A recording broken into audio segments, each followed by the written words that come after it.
Olá, está começando mais um programa Uniso Comunidade. Hoje estamos recebendo a professora doutora Vilma Nista Piccolo, que irá nos contar sobre a carreira, projetos e livros lançados ao longo de seus estudos. Está no ar o programa Uniso Comunidade.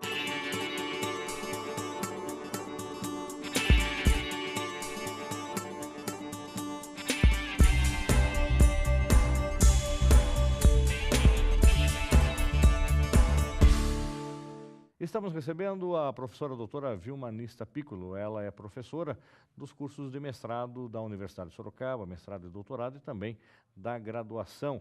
A professora Vilma foi recentemente também coordenadora dos projetos de extensão da Universidade de Sorocaba. E como de praxe, a gente conhece um pouco mais o nosso entrevistado através de sua carreira acadêmica. Doutora Vilma, muito obrigado pela presença da senhora. Então, eu queria que a senhora começasse contando sobre a sua graduação, especialização, mestrado e doutorado. Na verdade, já faz um pouquinho de tempo. Eu fiz duas graduações em Educação Física e Fisioterapia. A minha meta era conhecer o movimento humano. Eu tinha sido ginasta, né? Fui um pouquinho na minha carreira de ginástica artística, hoje conhecida como ginástica artística. E fui para fazer essa faculdade porque gostava muito de ensinar ginástica. Depois fui para fisioterapia com a ideia de conhecer, de saber mais sobre o movimento humano, de entender melhor esse movimento humano, de ser uma técnica melhor. Durante 15 anos, eu dirigi uma equipe de treinamento, então eu sou um pouquinho histórica. Eu escrevi o primeiro livro de ginástica olímpica do Brasil, eu abri a ginástica artística no interior do estado de São Paulo, não existia no interior do estado de São Paulo. E comecei com a equipe e eu viajava muito com essa equipe por todas as cidades vizinhas para apresentar essa modalidade. Dava muitos cursos a professores, tentando ensinar um pouco o que é a ginástica, o que era a ginástica artística, o que era a ginástica olímpica, como era chamada antigamente. E com isso, eu fui percebendo o gosto pelo ensinar, pelo ato de ensinar. Trabalhava em escolas, em clubes, em academias, mas a minha intenção era a universidade. E a senhora é natural de Campinas, então? Sim. Nasci em Campinas, sempre trabalhei em Campinas e eu estudei no Colégio Culta Ciência.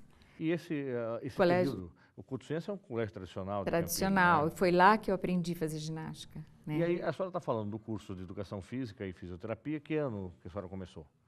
Então, Educação Física em 71 e Fisioterapia em 76. Aí a senhora falou dessa trajetória, a senhora estava dando aula, a senhora estava falando sobre ginástica. E quando é que a senhora viu a necessidade de se capacitar mais, de fazer um curso de pós-graduação, mestrado, doutorado? Como é que surgiu na sua vida daí a sua titulação acadêmica? Na verdade, eu sempre gostei de estudar, eu queria muito estudar e quando eu fui fazer curso de Educação Física, eu fui indicada pelos professores do colégio e eu dizia, imagina, eu quero estudar, né? Eu não quero ir fazer Educação Física, porque achava que não iria estudar.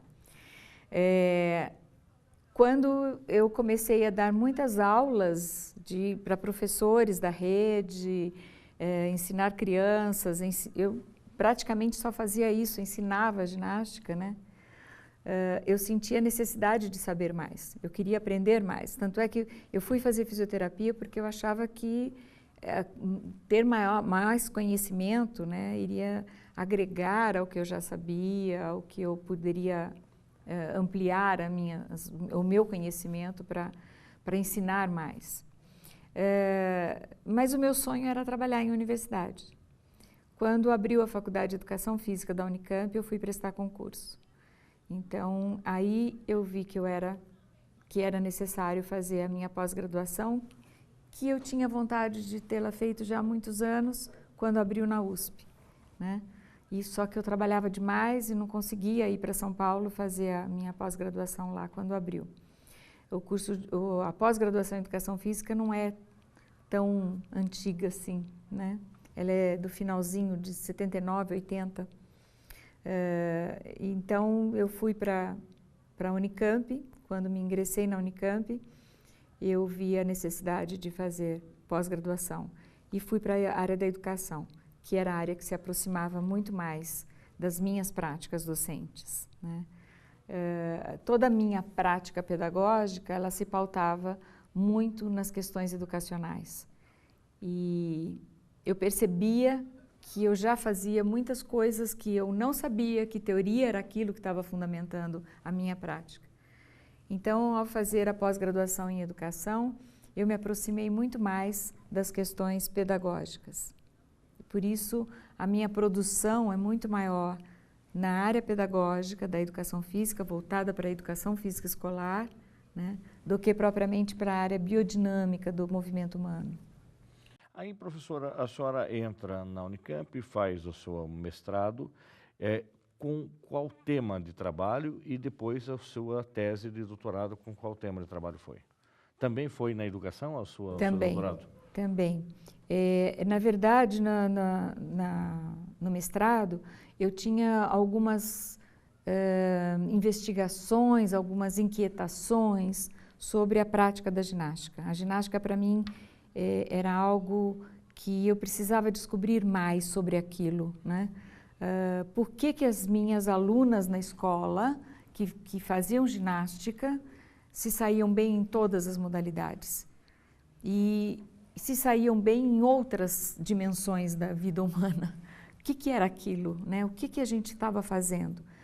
E eu consigo, então, identificar em escolas, começo a investigar em escolas, por que os professores não trabalhavam com ginástica e os que trabalhavam, se trabalhavam, por que trabalhavam, como trabalhavam.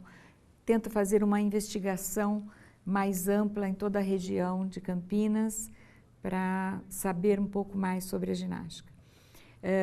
Isso me levou a criar diversos grupos de extensão na FEF, onde eu comecei a trabalhar na Faculdade de Educação Física da Unicamp. Eu criei um grupo de extensão, o Grupo Ginástico Unicamp, junto com a minha amiga professora Elizabeth Pauliello, e criamos também um projeto de extensão chamado Crescendo com a Ginástica, que deram, na verdade, um start a todo um trabalho que veio posterior sobre essa modalidade. O Grupo Ginástico Unicamp ainda é hoje reconhecido internacionalmente como um dos grupos mais importantes do Brasil, né? Ele já viajou o mundo todo, vários países, em vários eventos da Ginastrada Mundial, representando o Brasil. Então, foi uma atividade de extensão que ao mesmo tempo em que se pautava no ensino e na pesquisa, cresceu como uma atividade universitária. E o doutorado? Aí, doutorado, eu tinha feito algumas disciplinas com o professor Joel Martins, que foi reitor da PUC São Paulo, muitos anos, e ele também foi professor da Unicamp, sobre fenomenologia. E eu entendendo um pouquinho mais sobre as questões fenomenológicas, sobre uma abordagem metodológica, pautando-se na fenomenologia, eu comecei a investigar as questões do ritmo do movimento da criança. Então, eu criei projetos de extensão à comunidade. Nesses projetos de extensão, eu tinha os meus alunos envolvidos da graduação e nós fazíamos um grupo de estudos paralelo e, ao mesmo tempo, dali saíam as minhas investigações, né, sobre como se dá, como a criança percebe o seu ritmo, o ritmo externo e como ela expressa esse ritmo corporalmente. Eu queria entender um pouco sobre o ritmo do movimento e para isso eu tive que buscar teorias sobre ritmo que foram estudadas na Alemanha, né? Os primeiros estudos sobre ritmo do movimento na Alemanha. Então, fui buscar essa fundamentação para me apoiar. Tá?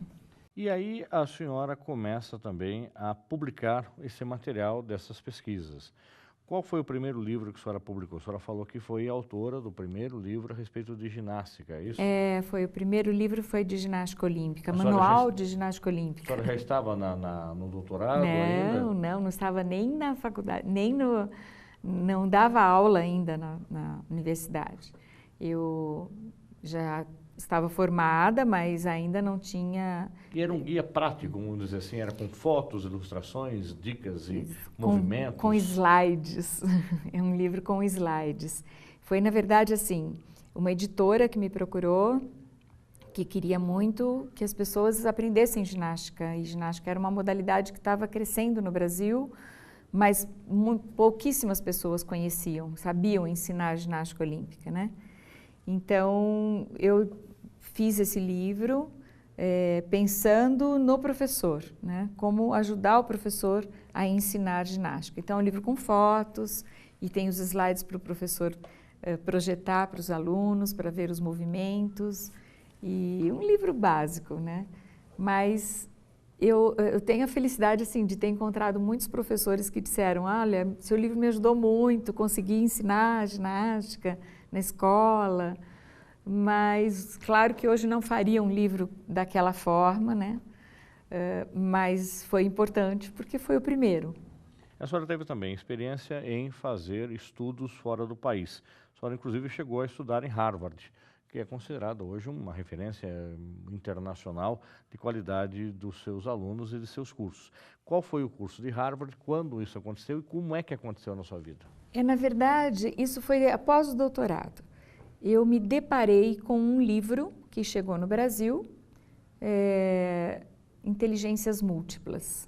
E eu comecei a ver o livro e falei exatamente, era isso que eu imaginava, era isso que eu pensava, como as minhas alunas, eu tinha experienciado isso com elas na escola, né? Eu falei, não é possível, eu preciso conhecer melhor essa teoria. E esse livro foi publicado no Brasil em 93 e ele foi editado em 83. Então, só veio ao Brasil 10 anos depois. Por conta disso, eu comecei a estudar um pouco mais sobre isso e formei um grupo de estudos de professores interessados em estudar isso na universidade. A partir desse grupo de estudos, nós começamos a buscar mais informações sobre isso e em 2000 eu fui para Harvard para fazer um curso com os autores da teoria. Esse curso realmente assim foi bem pesado porque era muita leitura, né? Muita coisa para você conhecer assim em pouco tempo, cursos intensivos, curtos e intensivos, mas na verdade eram cursos que te davam um embasamento do pensamento dos autores, né? Então falar com os autores, conversar, perguntar, foi muito importante para que eu conhecesse um pouquinho mais sobre as inteligências humanas. E a partir daí o meu grupo de estudos começou a publicar e estudar mais sobre as inteligências humanas. Então aí vem uma segunda fase da minha vida que é começar a dar cursos e palestras, conferências pelo Brasil sobre inteligências humanas. E a senhora associa a inteligência humana à prática esportiva? Porque o Gardner foi o primeiro autor, Howard Gardner, a chamar de inteligência corporal sinestésica, né, pessoas que resolvem problemas corporalmente. E eu tinha vivenciado isso com os meus alunos.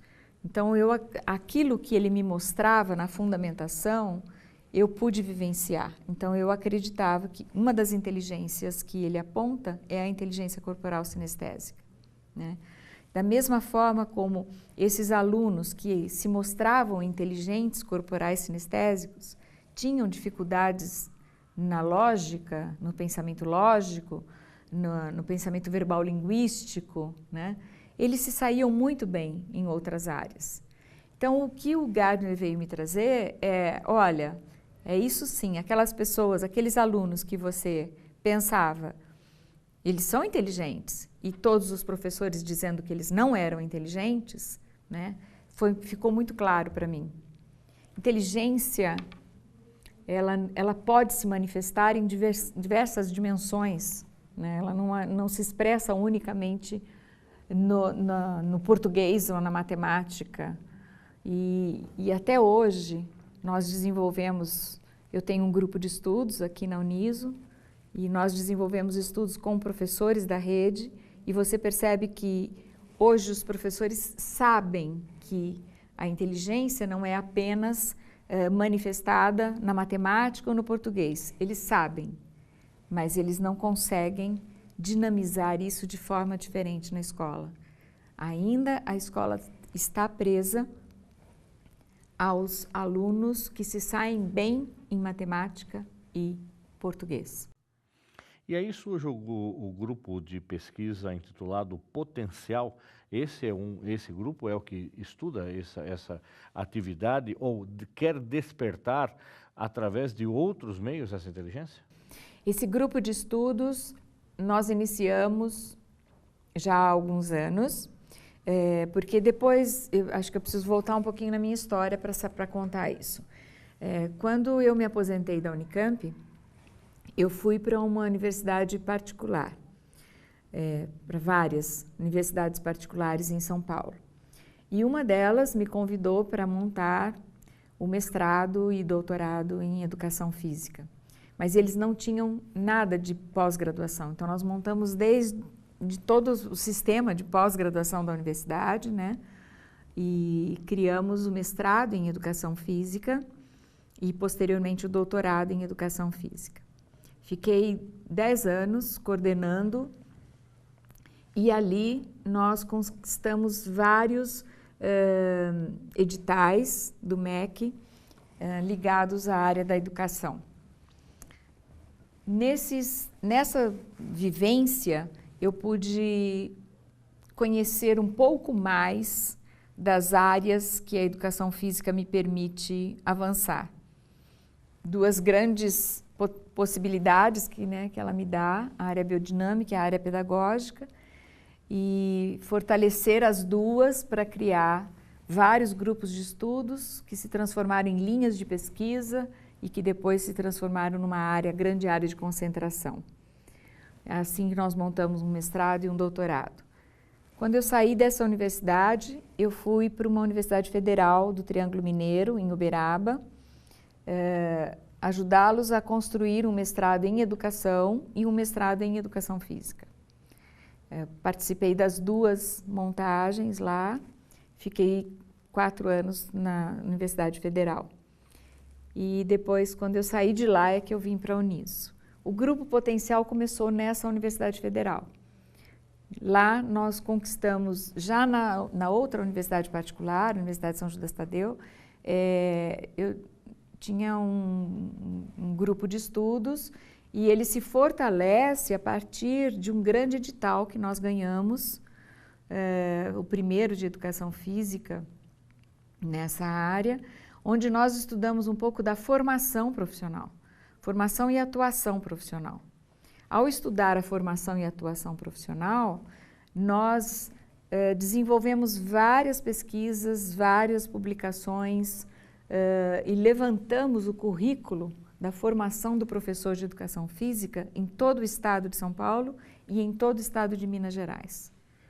Com todos esses dados, nós pudemos desenvolver vários estudos. E estudar as questões da prática docente, da atuação docente, fez com que esse grupo potencial se fortalecesse e criasse diferentes pesquisas na área. Quando eu venho para a Uniso, esse grupo potencial vem comigo, eu trago a ideia desse grupo e aqui se fortalece. Eu tenho outros professores daqui da Uniso, e alunos orientandos também de mestrado e doutorado aqui no programa de pós-graduação em educação, onde estou atuando, e também no curso de educação física. Esses professores têm desenvolvido comigo estudos sobre a criatividade, sobre a inteligência corporal sinestésica ou diferentes inteligências humanas. Temos desenvolvido pesquisas e cursos para professores da rede municipal aqui de Sorocaba. Ou seja, o grupo de estudo está aqui e atualmente, nesse momento agora, estamos desenvolvendo videoaulas para uma empresa, PratiqueNet, que vai levar essas aulas para as escolas públicas, tá? Por meio de grandes empresas. Então, nós estamos organizando essas videoaulas que serão, na verdade, têm o objetivo maior de estimular a inteligência corporal sinestésica das crianças. Para que as aulas de educação física na escola não sejam apenas o rola-bola. Para que as aulas ofereçam oportunidade do aluno aprender a praticar atividade física, a praticar esporte, né? E com isso estimular outras inteligências também. Isso é possível a partir de que idade, professora? Quando é que, de repente, o menino ou a menina, na escola, ele pode e deve começar a fazer uma prática de atividade física? E qual é a prática que a senhora recomendaria? Com a bola é o tradicional, começa com a bola. E aí, vou querer uma pergunta mais polêmica para a senhora. A senhora falou muito da ginástica e associando a ginástica à mulher.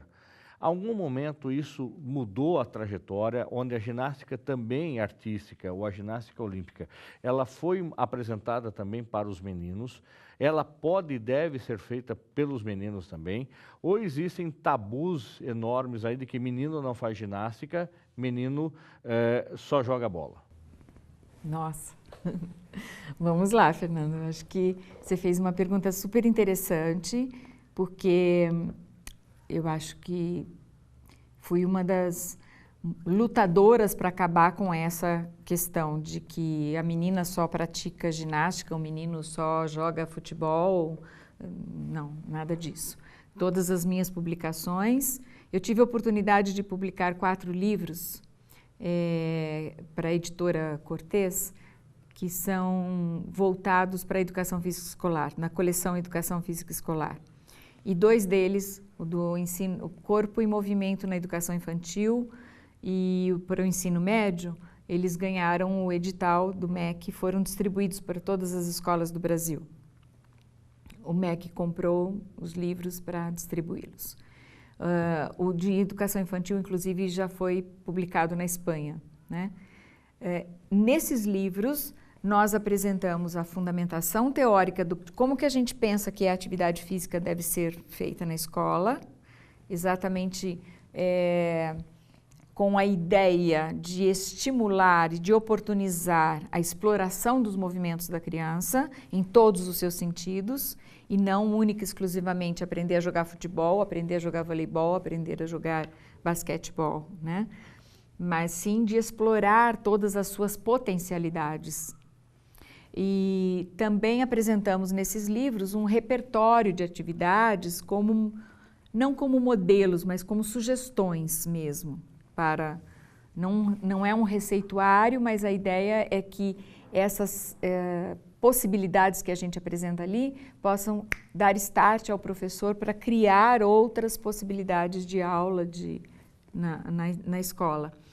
A idade que eu começo, olha, eu diria assim, eu tenho um projeto, desenvolvi um projeto na Unicamp chamado Crescendo com a Ginástica, que inclusive está no YouTube, disponível.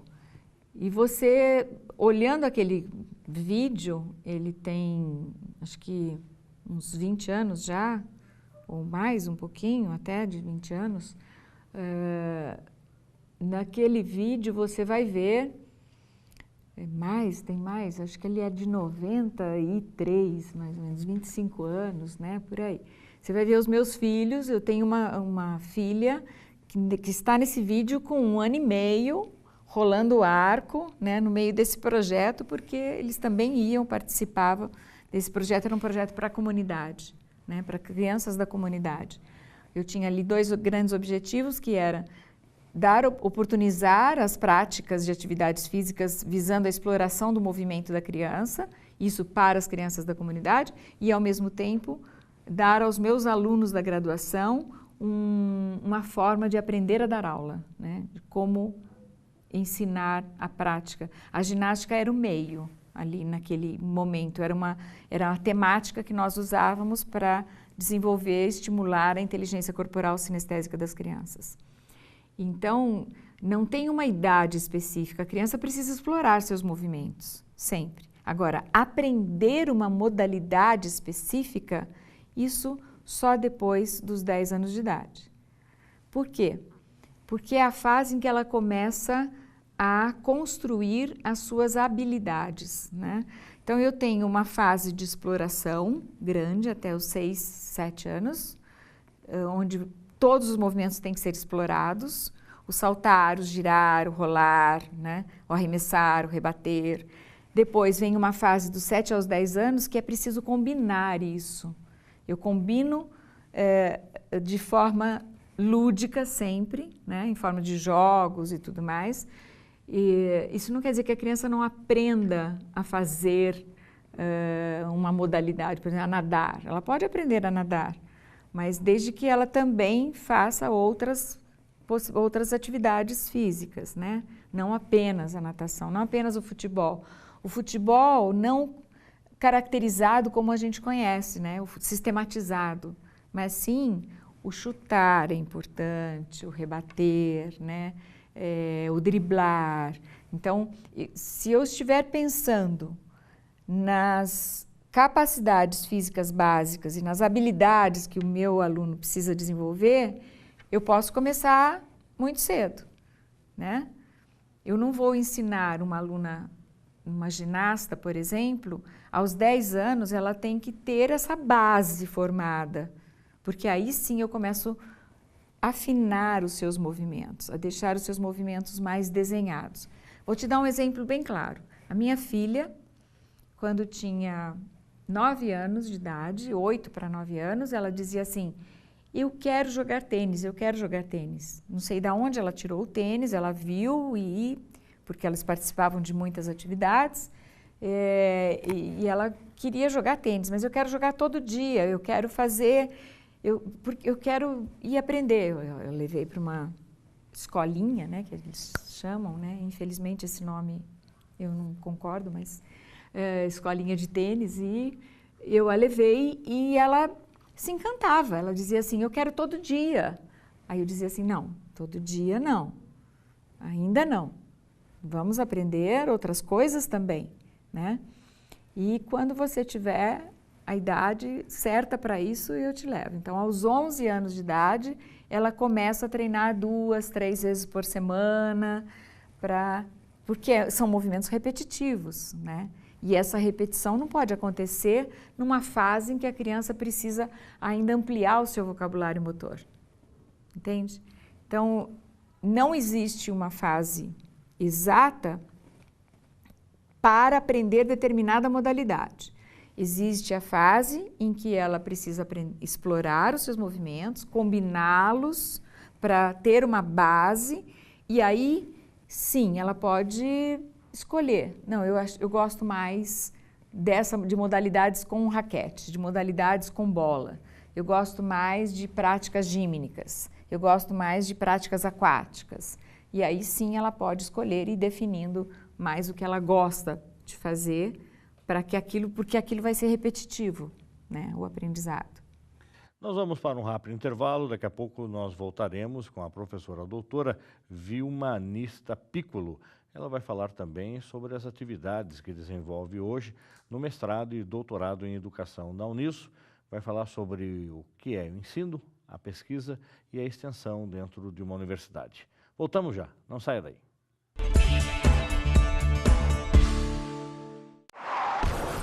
A cada 1000 atropelamentos, apenas 9 saem ilesos.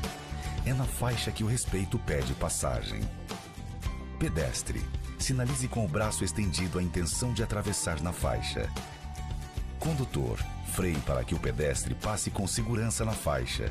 Use o pisca-alerta para avisar o veículo de trás da sua intenção de parar para o pedestre. Com atitudes simples, fazemos um trânsito melhor.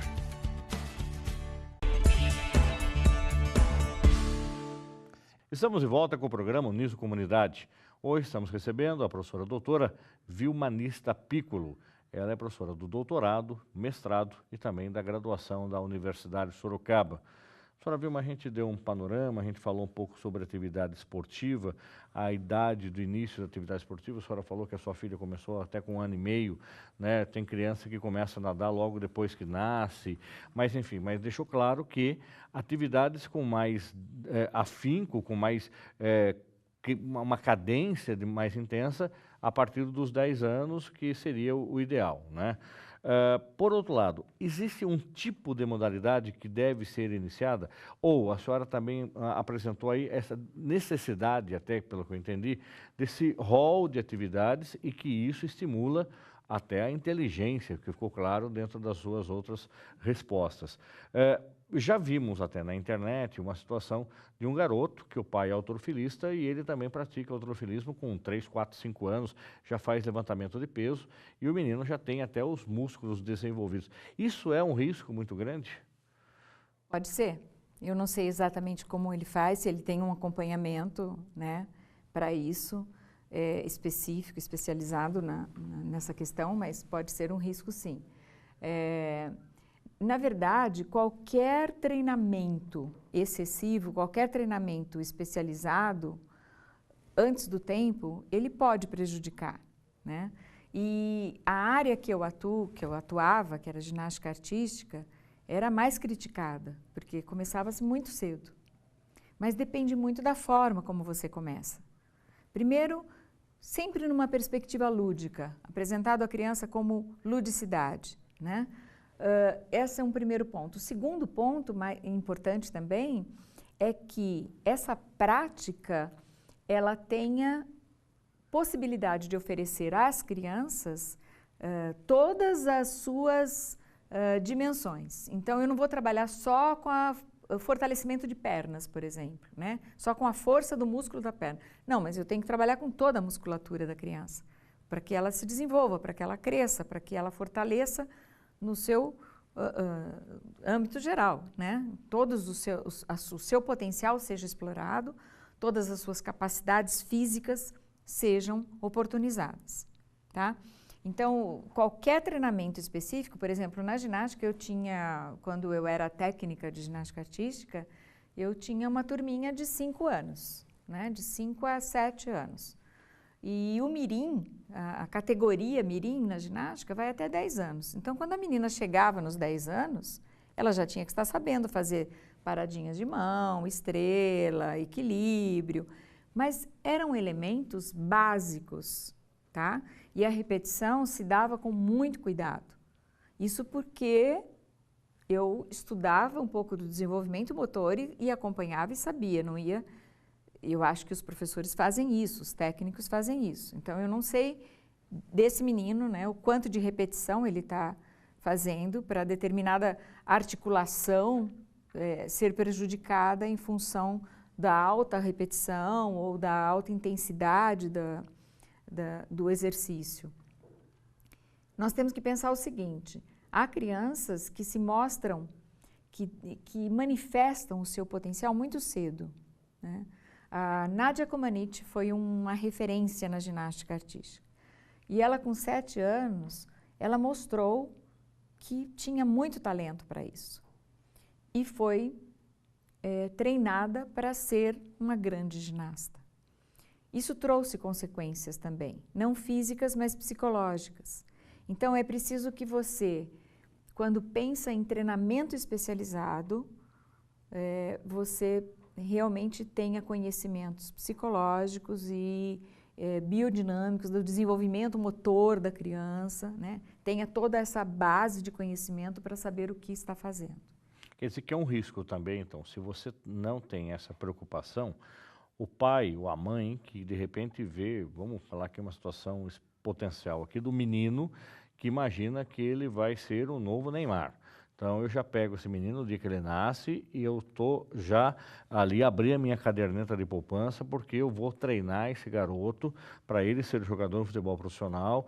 Quando ele chegar com 12 anos, ele já está dentro de um time profissional. Com 16, ele já está jogando na primeira divisão. Com 19, ele já está jogando nos grandes times fora do país. Existe, de repente, também, além dessa preocupação, com a capacidade motora do menino entender o esporte e futebol, com a questão psicológica, de repente, dele se frustrar em algum momento e ele falar assim, não quero isso, eu quero fazer ginástica artística. Como é que é esse preparo que os pais têm que ter com essa criança para que não forcem ela a desenvolver uma atividade que ela não tenha uma aptidão? E a aptidão você desenvolve, você descobre, ou você, de repente, durante a sua trajetória, detecta que não é aquela área que você gostaria de fazer? É uma soma, é uma soma. Eu posso nascer com um potencial mais desenvolvido para ser um jogador de futebol. Se eu tiver oportunidade de explorar aquele meu potencial mais forte, provavelmente eu vou ser um jogador de futebol bom. Mas também pode ser que eu não tenha oportunidade disso. Eu vou dar um exemplo fora para você conseguir entender o que eu quero dizer. Quantas aulas de música nós temos na escola?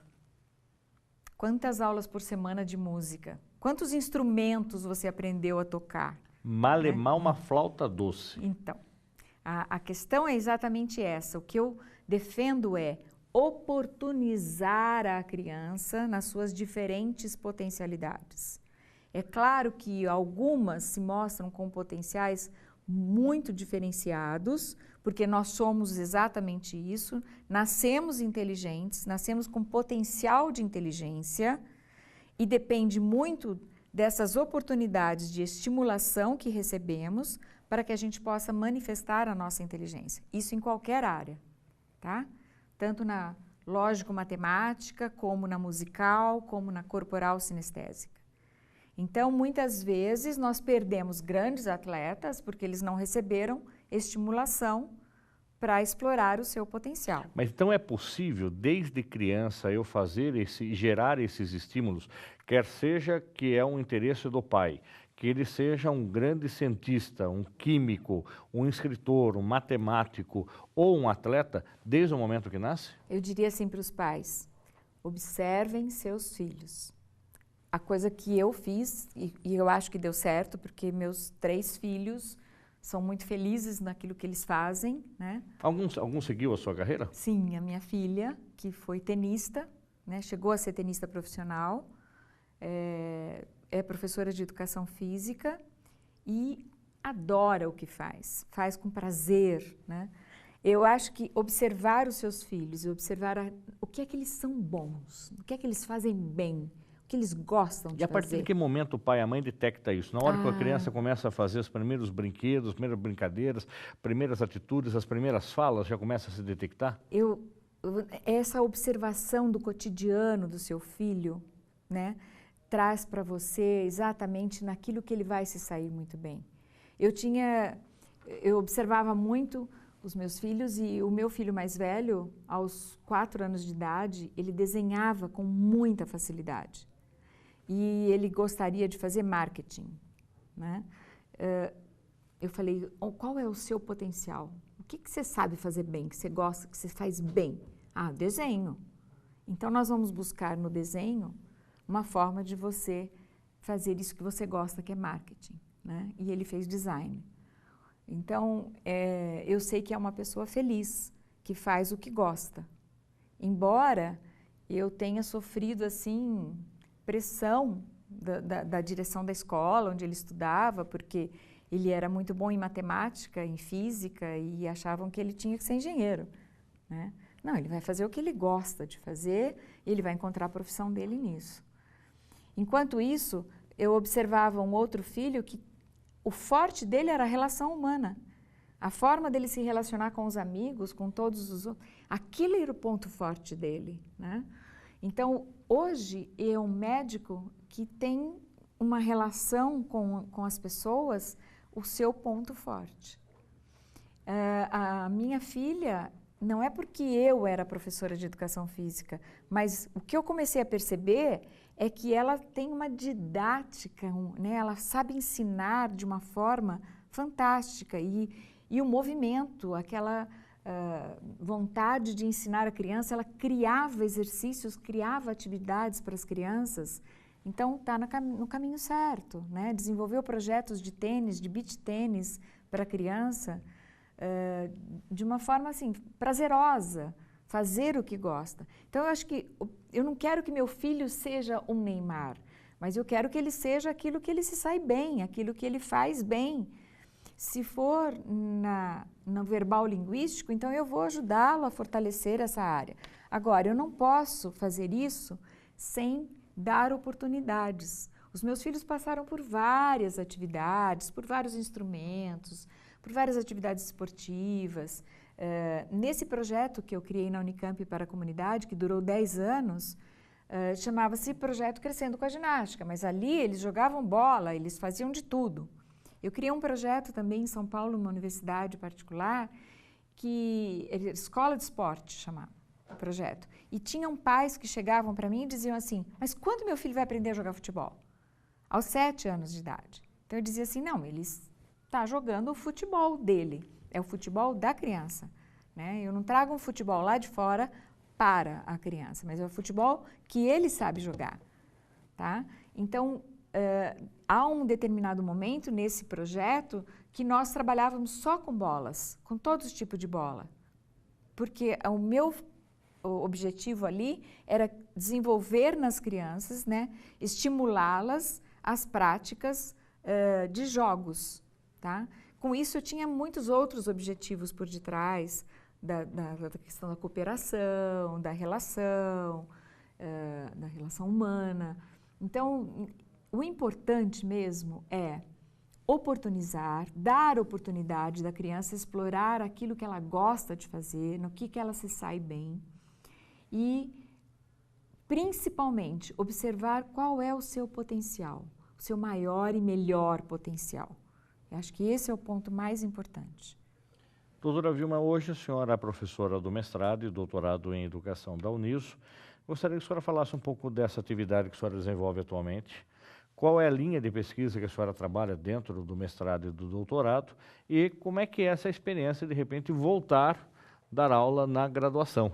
Quer dizer que a senhora chega num instante profissional, como autora de livros, como uma profissional extremamente reconhecida e volta a dar aula na graduação para o menino, menina que está entrando na faculdade com 17, 18 anos fazendo educação física, como a senhora sonhou lá nos anos 70. Aqui na Uniso eu vim para o programa de pós-graduação em educação, no curso de mestrado e doutorado, quando abriu um edital, um concurso para uma vaga, e na linha de pesquisa cotidiano escolar. As minhas pesquisas sempre se deram no âmbito da escola. Todos os meus estudos, mesmo quando eu fui estudar inteligência humana, eles se voltavam para o âmbito da escola, né? Então, faz muito sentido participar de uma linha de pesquisa do cotidiano escolar. Mas eu não deixo também de ter muitos estudos na área da educação superior, que se volta para a formação de profissionais. Com isso, aqui na Uniso, eu desenvolvo com o Grupo Potencial algumas atividades voltadas para a escola, como eu já disse, para professores da rede. Já fizemos vários cursos aí para professores e atualmente desenvolvemos pesquisa com alguns professores das escolas municipais e também trabalhar no curso de graduação em Educação Física. Quando eu recebi esse convite para dar aula lá, de ginástica e de dança, eu me vi, nossa, estou novamente na graduação. Há uma distância, né, um pouco mais acentuada, eu diria, da minha idade hoje, da idade deles, né, que quando eu comecei, estava muito próxima da idade deles, era mais fácil. Hoje já existe uma distância. Mas eu acho que a experiência adquirida de anos de graduação, anos de docência, essa experiência permite que eu possa trazer algum conhecimento a mais para eles, no sentido de mediar esse conhecimento, né? Ano passado, por exemplo, eu dei uma disciplina de ginástica e nessa disciplina eles precisavam conhecer as ginásticas. Eu queria que os alunos daqui conhecessem quais são as ginásticas que existem. Aí eles falam aquelas mais conhecidas. Então eu disse assim, alguém já viu rope skipping? Não. Mas tem campeonatos mundiais de rope skipping, né? Então vamos trazer uma profissional competente, uma profissional especializada em rope skipping para vocês conhecerem o que é o rope skipping, né? Eu acho que a minha contribuição aqui na Uniso é muito mais disso, de trazer coisas diferenciadas por meio de pessoas que foram meus alunos, foram meus orientandos ou passaram pelas minhas mãos ali, né, em várias universidades e hoje são especialistas da área, para que eles possam conhecer. Ginástica para Todos, poucas pessoas conhecem, né? E eu tive a oportunidade de, há quase 30 anos atrás, criar esse grupo ginástico Unicamp, que é referência mundial em ginástica para todos, né? Que se chamava Ginástica Geral e agora chama Ginástica para Todos. A ginástica para todos, ela é praticada no mundo inteiro. E no Brasil, poucas pessoas sabem disso, sabem o que é. Quando a gente falava que ia para a Ginastrada Mundial representar o Brasil, as pessoas diziam assim, mas é competição? Vocês vão ganhar? Vocês têm chance de ganhar? Né? Não, é um evento demonstrativo. E é um evento de maior número de atletas, porque é muito maior que uma Olimpíada. Enquanto uma Olimpíada tem 10, 15 mil atletas, né? Numa Ginastrada Mundial você tem cerca de quase 30 mil participantes. Só a Suíça, por exemplo, que é um país pequeno, traz 4 mil integrantes, né? Na Dinamarca, a cada 4 pessoas, uma faz ginástica. Então, a ginástica para todos é algo que os alunos de educação física precisam conhecer, porque é uma possibilidade de trabalhar tanto na escola como fora da escola, em qualquer ambiente. É essa contribuição que eu quero trazer para a Uniso, né? Do conhecimento que eu tenho e que a minha experiência de vida me deu, para que agora a gente possa ampliar o curso de Educação Física aqui cresceu muito, ele está muito diferenciado, o professor Wagner trouxe uma visão mais diferenciada para o curso, está mostrando a que veio, né? Mostrando, tem muitos professores bons ali trabalhando com várias áreas, né? E com muitos projetos de extensão à comunidade, e isso fortalece o grupo. Sinteticamente, professor, hoje nós estamos com o nosso tempo já esgotando, com relação à extensão. Qual é a importância da extensão hoje na universidade? A senhora que presidiu o comitê de extensão, que eu tive a grata satisfação de pertencer, estar sob orientação da senhora, e agora a gente continua esse grupo. A senhora continua fazendo parte dele. O que eu sinto é que a extensão, ela não pode, não deve estar desvinculada do ensino e da pesquisa. Essa indissociabilidade tem que estar presente na atuação de cada docente. E a maior dificuldade que eu vi foi de nós conseguirmos mostrar o que é uma atividade extensional, o que é uma atividade de extensão universitária. Porque não basta inventar alguma coisa para o aluno fazer, mas essa atividade que o aluno vai fazer, ela tem que ser consolidada num aprendizado, né, vinculado ao que ele aprende, ao ensino, à graduação dele e também à pesquisa, às investigações. E sempre, se possível, que essa atividade se mostre como uma intervenção, diferente de estágio. E isso as pessoas precisam entender. Eu acho que a gente tivemos a oportunidade de trazer várias pessoas para falar sobre extensão universitária aqui, né?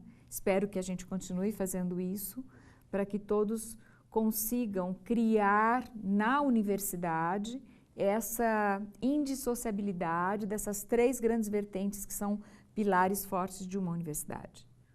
Senhora Vilma, nosso tempo está esgotado, com certeza teríamos assunto aí para... teremos assunto e gostaria de ter a oportunidade de estar com a senhora em outros momentos para tantos outros assuntos que a gente pode discutir aqui, ou seja, a pauta é imensa.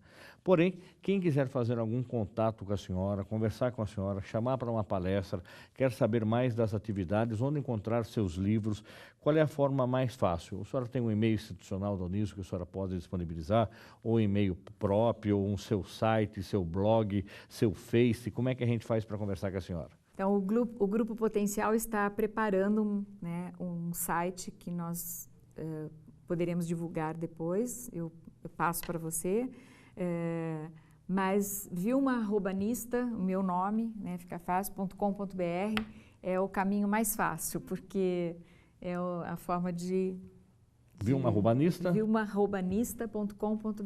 Lá é fácil deixar todas as atividades da senhora. Agora estou aqui de segundas, terças e quartas no mestrado e é também fácil de me encontrar, fico à disposição para o que quiserem. Tá? Eu agradeço muito o convite e espero ter contribuído com a expectativa de vocês. Tá certo, com certeza foi sim. Muito obrigado mais uma vez. O Uniso Comunidade vai ficando por aqui. Se você quiser entrar em contato com a nossa produção, é só acessar o Facebook, Uniso Comunidade. Curta lá.